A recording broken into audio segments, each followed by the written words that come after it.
Hello students, welcome to Easy Elimu Learning Simplified. I am your teacher, Mr. Stanley Ombogo. So dear students, welcome back to another beautiful session that we are about to have. And I believe that you are doing great wherever you're watching us from. So in this session, dear students, allow me to take you through writing instructions. So we want to look at how to write instructions to family and friends. So to begin with, dear students, to give instructions is to let others know how to do something or reach somewhere, meaning that we can write or give instructions on how to, perform a certain task. We can give instructions on how to go about a certain activity, uh, and so on. Apart from that, we can also give instructions to people on how to move from point A to uh, point B. So with that said, instructions when written can take the form of letters, notes, emails, and many others. So you are advised to be careful. You are advised to be careful on which to use and which will work well with your recipient. So this means that before you give instructions to people, you must understand the people.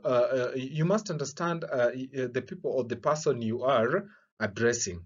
So knowing your target audience will help you, choose the correct form of giving these instructions, be it through letters, notes, emails, etc, etc. So dear students, we give instructions to family and friends uh, in the following scenarios. So the first one is that we give instructions to family and friends so that they can help us do something in our absence. That is, they can help us take care of something when we are away or while we are away. So apart from that, we give instructions to family and friends on how to use a newly bought gadget. So most of the gadgets, most of these electronics that we bought, that we buy, sorry, I was just about to use the wrong tense. So in most cases, we buy new gadgets. Let's talk about electronics, and they come with manuals. However, they are those people who cannot, read the manuals. So in this case, we can give instructions to such people on how to use the newly bought gadget. That is instructions that are very easy to understand. And again, using the language that they best understand. So apart from that, dear students, we give instructions to family and friends on how to prepare some meals. So an instruction that is given to someone on how to prepare a given meal is called a recipe. So a recipe,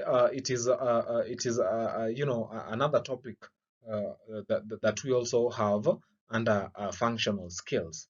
So apart from giving instructions on how to prepare some meals, we can also give instructions to family and friends on how to write their exams. So, dear students, in most cases, if you look at in most cases, if you study the front page of the cover page of your, exam papers, you will realize that after you are provided with the space where you're supposed to fill in your details, that is name, date, index number, uh, and so on.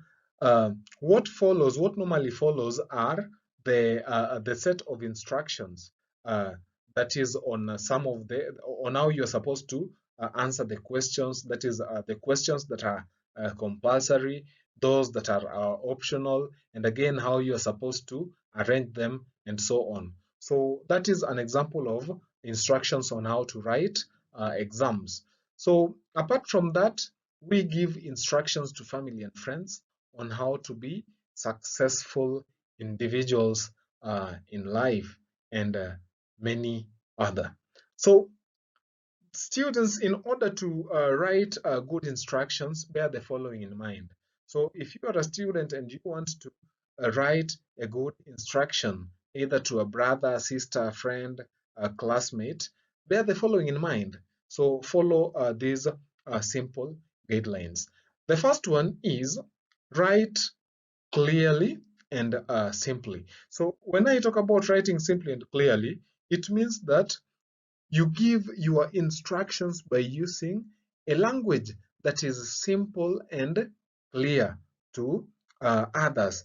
Do not use ambiguous words or ambiguous sentences that will end up confusing the recipient. So if you want, for example, um, someone to help you do something in your absence, then remember that they are doing that favor for you and not for them. So ensure that you give them the set of instructions using the simplest language possible, and again, it must be clear. So the next thing that you should bear in mind in order to write good instruction is that have a thorough understanding of the procedure in detail. So this simply means that before you give these instructions, before you give this set of instructions to somebody else, ensure that you yourself understand the procedure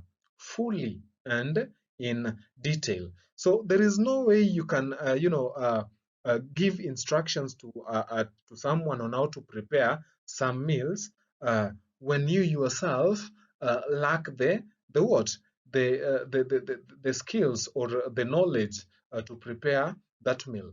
So if you want to give someone instructions on how to, for example, cook or prepare a white rice, you must ensure that yourself you understand the procedure of preparing that white rice in detail. Then after that, another thing that you are supposed to bear in mind when or if you want to write a good instruction is that use the language level appropriate for the reader. Remember earlier on we talked about knowing your recipient or your target audience. So this will help you choose the correct language that is most appropriate.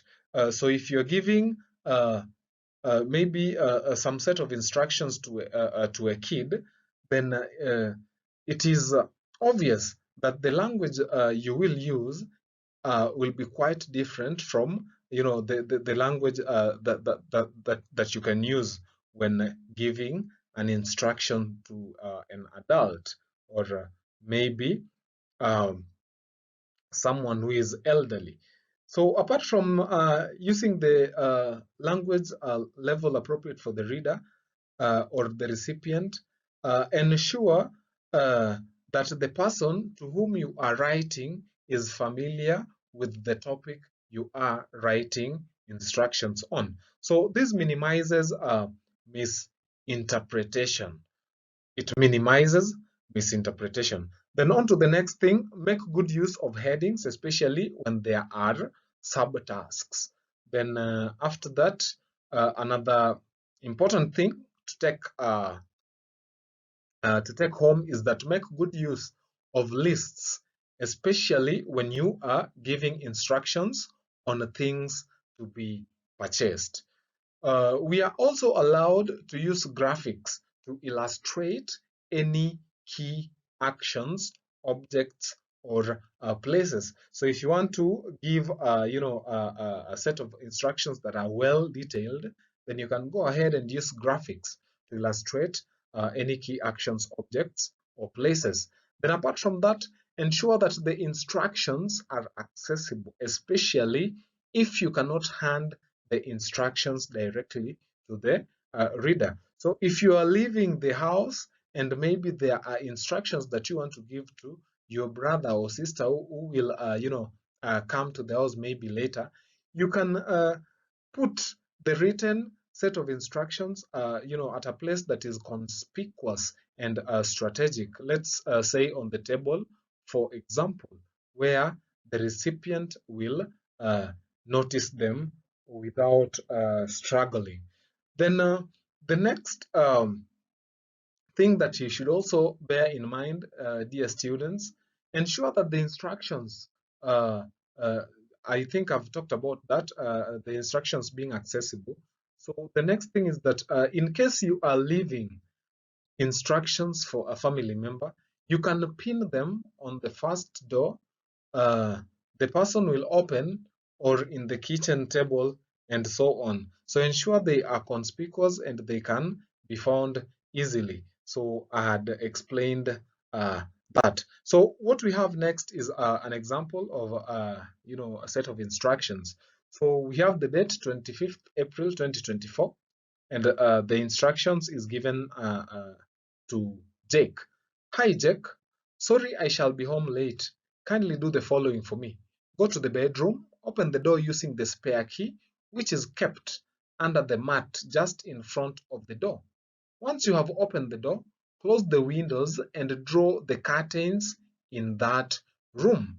Lock the door behind you and return the key to where you found it. See you later. Thank you, Vera. So I believe that is super helpful, and it brings us to the end of this session. Thank you for staying tuned till the end, and remember to always keep it easy, Limo. Until next time, bye.